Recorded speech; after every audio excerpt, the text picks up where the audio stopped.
as we get set to go racing here in Japan. It's lights out, and we are racing in Moto3 here in Motegi. Great launch away from that pole position by Ivan Ortola, sweeping across Fire's nose on the run down to the first corner. It goes Alonso, trying to find a way through immediately into the lead. Great start by Danny Holgado from the third row. He was ninth, briefly into fourth. He gets picked up though by Angel Piqueras, who was aggressive, running wide through that first corner. Was tired for Osato. Yeah, Holgado just soared at the inside and moved up into the top five immediately. Not a good start from Colin Vaya. He's dropped back to at least 7th place. That's Munoz going through on him. Yeah, it looks like Joel Kelso has been a bit beaten up as well in those first couple of corners. That's further down. That's a real nasty high side. That pace is red hot by Rueda. There he is on the 99 by. That's 8/10 faster than the old race lap in Moto3 here. That's once again Fernandez going for the double overtake on the inside of Ortola and Holgado into turn 5. Well, we need to see the end of that move. He did make it work. What a move that was by Adrian Fernandez. We've lost Tachiko and Boisvary at the back of the field. He's gone down at turn 4. He was down in 24th place on the road. Check this move out by Fernandez on the inside of Ortola and then on the inside of Holgado as well. Squeezed through the pair of his fellow Spaniards with just a phenomenal move. Brilliant that by Fernandez on the brakes into turn 5. He still then is making the early running here.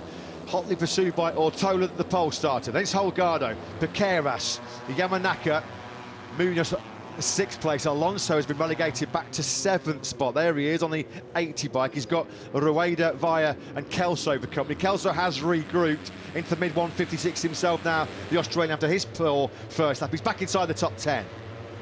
Holgado, Ortola, Vaqueras and Yamanaka all setting their personal best laps of this Grand Prix. Yeah, weirdly, a 56.202, fastest lap for Ortola. According to our timing screens, Fernandez did a 56.195 on the last lap around, but he must have exceeded track limits at some stage during that, so he loses that fastest lap. But the upshot of it all is that Fernandez is now pulled out in here, 4/10 of a second lead, as Ortola quite keen to make his way through on Holgado and just keep the 31 within range. Less than 2 seconds covering the top 11 over the line, down to Matteo Bertelli, under 3 seconds splitting the top 15.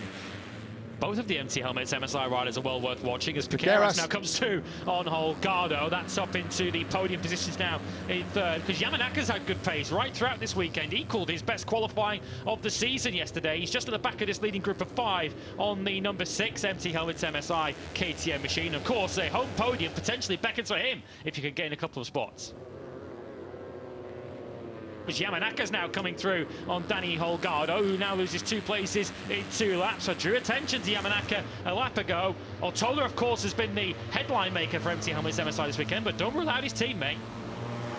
Well, it's still Fernandez that leads Holgado and Alonso. Alonso has just set the fastest lap of this Grand Prix. We're almost in the mid-155s, which is just astonishing pace. Almost 1.5 seconds quicker than the previous race record on Dunlop rubber, of course, but a 155.675. You have been warned, gentlemen. Alonso is coming. Yeah, it seems a lifetime ago now, wasn't it, that he was breaking his own screen on the sighting lap going to the grid. That's far from David Alonso's mind now. What's in his mind is the safest and easiest way to wrap up this World Championship. He could wrap it up in 8 laps' time. As they stand at the moment, he's 2 overtakes away from being in position to win the World Championship, as Holgado puts a bike between himself and Alonso once again. The 96 through on the 36. He passes Piqueras. Nice move that by Vaya into 5 on Yamanaka.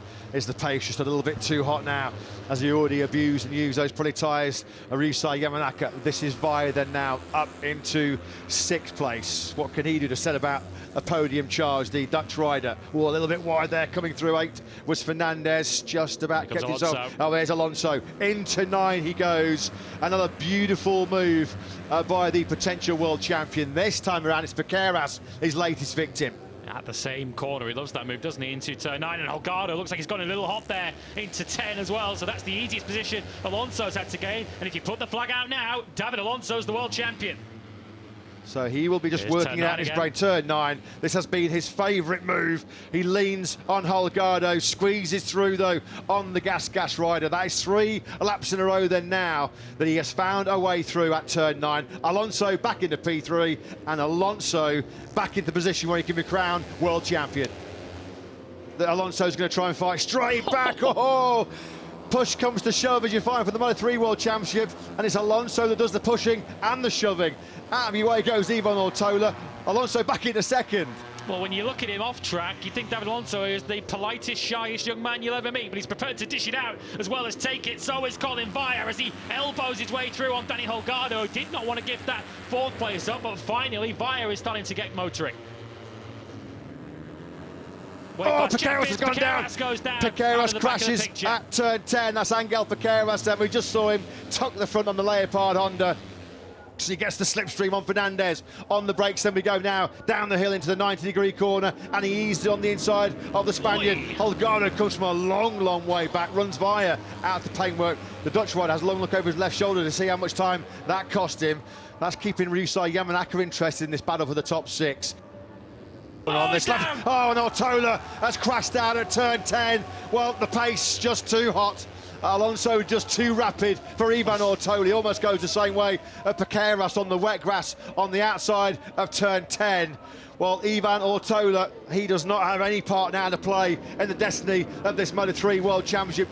There's been some great careers launched in the lightweight World Championship, 125s and Moto3. I think we're seeing the birth of a new era, aren't we? The David Alonso era. Through comes, contact there between Vire and Fernandez. Running out of time though here, isn't he, Vire, if he is to take just his second victory of the season. History is about to be made. We have never, in our 75-year history of Grand Prix motorcycle racing, had a Colombian win a Grand Prix World Championship. That history is about to be made here today. Out of the final corner, David Alonso goes in the land of the rising sun. It's time to salute MotoGP's new rising star. David Alonso is the 2024 Moto3 World Champion. What a performance, what a rider. History is made then. We salute the king of Moto3 in 2024, the first Colombian rider to win a Grand Prix title, the first CF Moto rider to win a Grand Prix title. The 18-year-old has come of age. We have a new superstar in the making. Moto2, watch out in 2025.